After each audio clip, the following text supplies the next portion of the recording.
இந்திய கம்யூனிஸ்ட் கட்சியின் தலைமையகமான பாலன் இல்லம் புதிய கட்டட திறப்பு விழாவில் பாரதிய ஜனதா திமுகவினர் நேரில் பங்கேற்று வாழ்த்தினர்.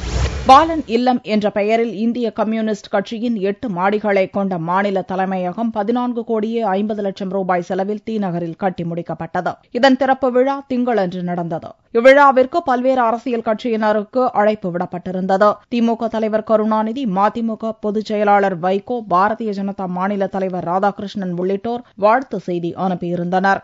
திமுக முன்னாள் எம்பி டி.கே.எஸ். இளங்கோவன், பாரதிய ஜனதா தேசிய செயலாளர் தமிழிசை சவுந்தரராஜன், டி. ராஜேந்தர் உள்ளிட்டோர் நேரில் வந்திருந்து வாழ்த்தினர். விழாவில் மார்க்சிஸ்ட் எம்.எல்.ஏ. சவுந்தரராஜன் வாழ்த்துரை வழங்கினார். விழாவில் பங்கேற்ற இந்திய கம்யூனிஸ்ட் எம்பி டி. ராஜா, மத்திய பட்ஜெட் முதலாளிகளுக்கு சாதகமாக இருக்கும் என்று கருத்து தெரிவித்தார். பட்ஜெட்டில் குறிப்பாக அவர்கள் என்ன சொல்ல இருக்கிறார்கள் என்பதை பொறுத்திருந்து நாம் பார்க்க வேண்டும்.